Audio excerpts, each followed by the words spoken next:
Hello and welcome to WJTS in.form. I'm your host, Bill Potter. I know you've heard of Crisis Connection, but did you ever think about how they're funded and how you can help? We'll find out in this edition of In.form on WJTS. Joining us in the studio is Beth Stein. Beth is the Executive Director for Crisis Connection Incorporated, and Ed Talucci. Ed is the President of the Board for Crisis Connection. Either one of you can answer this. Let's first of all talk about Crisis Connection is a nonprofit organization. Yes, we are a nonprofit in the state of Indiana, which basically means a nonprofit doesn't mean that you can't make money. It just means everything that you make goes back into the business. Everything. No one gains from dividends or whatever. See, I don't know enough about business to be able to actually talk about that, but that's basically what it means. Everything goes back into providing service. And Crisis Connection is a prevention, awareness organization against domestic abuse. Domestic and sexual violence. Okay. And I know we've had Joanne Canese on many times talking about different areas of that. But now it takes money to be able to do what you do. Yes, and our goal would be that we don't have to do it. That would be the ultimate goal, is we're not needed. But unfortunately, we still are. And unfortunately, I think you will be probably for a long time. But you're like a lot of nonprofits in that nonprofits don't know their existence. I mean, you plan to be around forever and you plan to keep doing the good work that you do. However, you're based on funding that comes privately or in some cases government, and you don't really know, I guess, year to year, month to month even sometimes.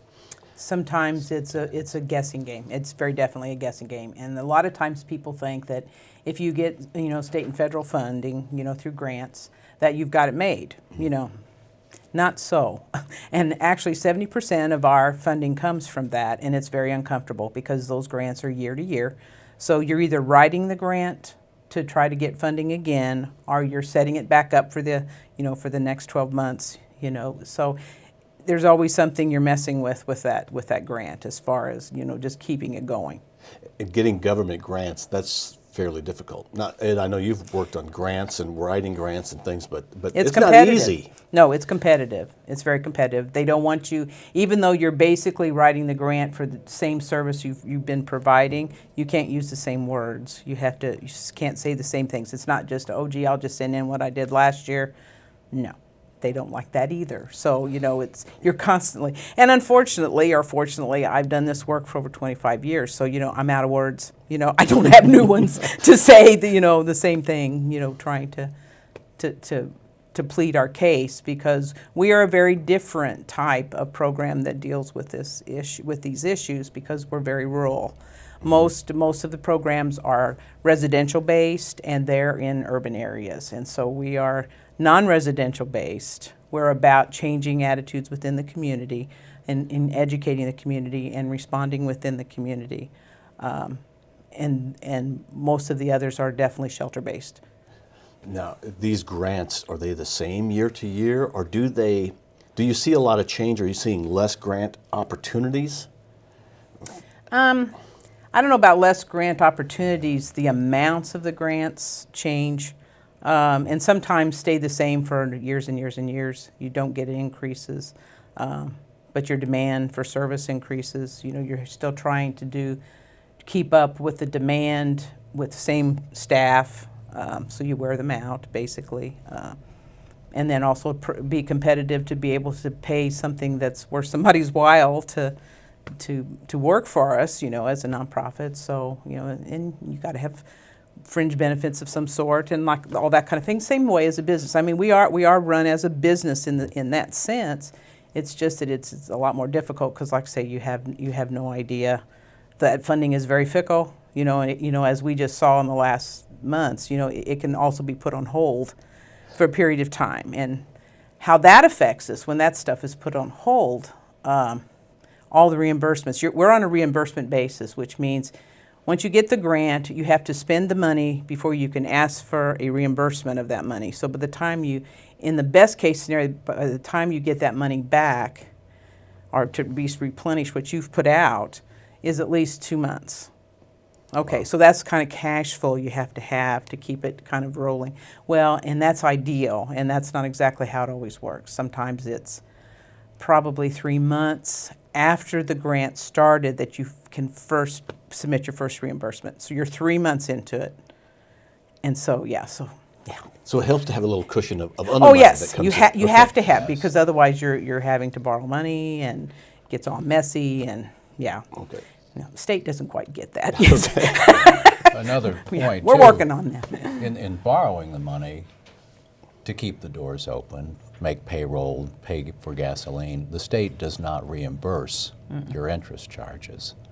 So that's one of the reasons we're constantly looking for additional funds. Those are some of those other dollars that we have to have available to us to keep the doors open until those payments come through. And it stretches it pretty thin. Well, Ed, how do you get these other dollars, and what are the other dollars you look for? Donations or Donations, and we had the annual Celebration of Courage luncheon, which this year was pretty successful, of $16,000 or so. Folks just send us money occasionally because they support what we're doing, and we reflect their values that they have in the community and what they want to see accomplished in society.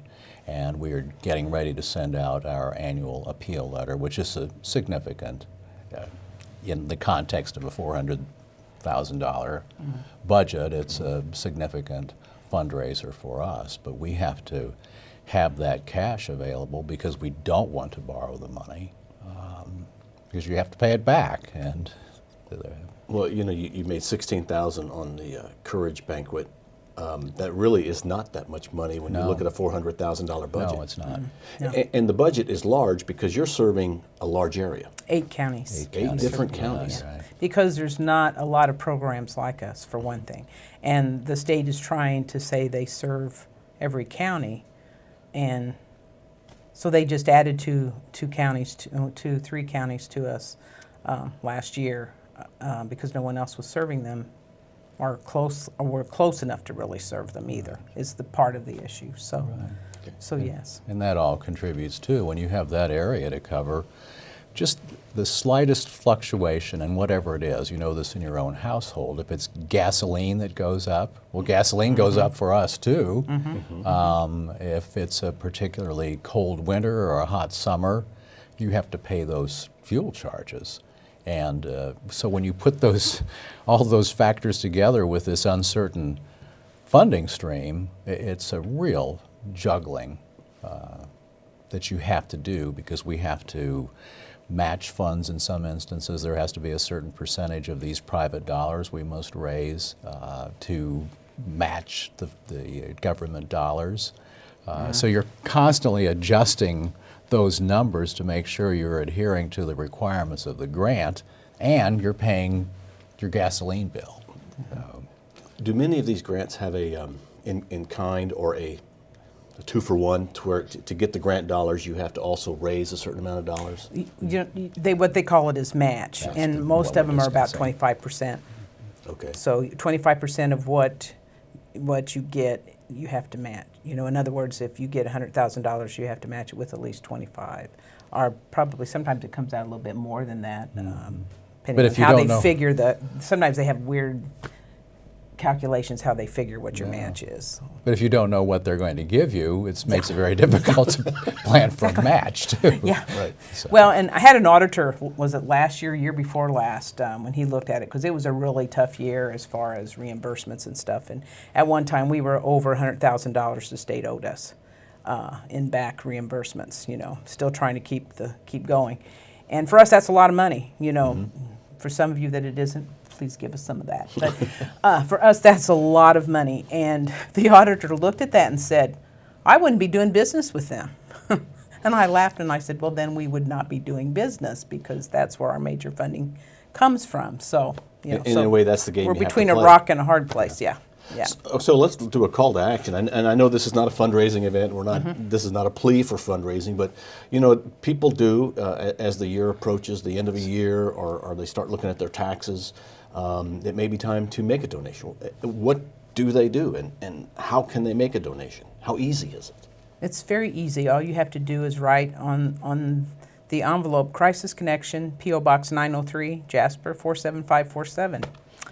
Stick it in the mail, yeah. And I guess you also could, through wills or estates, that's Yes. another way that you can get fundraising? Yes. Yes. He knows more about that kind of stuff than I do. Well, we are very fortunate to have an endowment through the Du Bois County Community Foundation that was established probably 10 or so years ago, Jane Good while. Chapel. And that provides probably around, what, 1,500 or so. It's not a lot of money, but it's a reliable source of money. So we would like to build that endowment for long-range security, and that can be done. You can talk to the Community Foundation about how to do that with wills, with insurance policies. There are 6 ways to Sunday to do that, and you need a lawyer and you need an accountant, but it's a very good way of donating money, certainly to Crisis Connection, that's why we're here, but it's a way of, again, funding your values in the community with pre-tax dollars. That's the allure and the benefit of doing that sort of estate planning for a charity. So we really do want to promote that, but the reality of why we're here today is we need cash on a daily basis because we're waiting for those reimbursements to come in. It takes a while for the state to get contracts through the system. Once they know what the funding is going to be, you have to readjust your budget, you have to balance everything again, wait for that to get through the system, and then wait for your payments to come in. We refer to working with grants as hoop jumping. It's basically, we get our exercise by all the hoop jumping we have to do Right. to Yeah. get this in place and that in place and all of that. Well, it is unfortunate that your organization exists. Yes, Because there yes. is, that need because of there is so much domestic violence and sexual assault. Is that on the rise?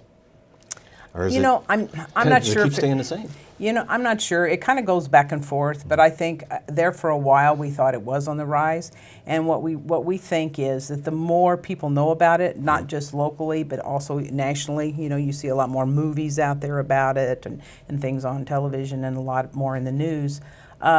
It's just that we're all much more aware. We hear it. We weren't paying that much attention to it. But then when it suddenly gets closer and closer, and then you realize it really is here. Yeah, it's here. And that doesn't mean there's something wrong with our community. It just means that it is everywhere. It is a pervasive problem all over the world. But specifically in the United States, it's pretty bad. It's very bad. Domestic violence and sexual assault, both very, very, very high. And people also like to say, well, it's probably the drug and alcohol problem. Well, the drug and alcohol problem makes it worse. It actually provides risk factors for people, but it is not the cause. Unfortunately, if it was that simple, we'd have it fixed. It's a very complicated But no, it's issue. a choice. It's a complicated issue. Persons are making a choice to do this kind of behavior. And basically, our mission is to enlighten and empower people to adopt a zero tolerance for interpersonal, domestic, and sexual violence. It's not okay at any time by anybody toward anyone. Okay, that's the bottom line.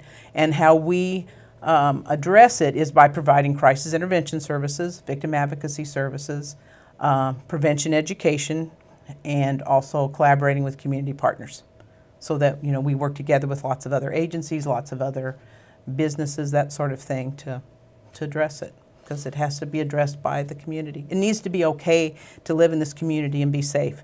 A lot of people say, well, where's your shelter? We're not a shelter program. We've never been one in the sense of how the state looks at it. We can certainly provide somebody with a safe place overnight and for a period of time, but not like a shelter does.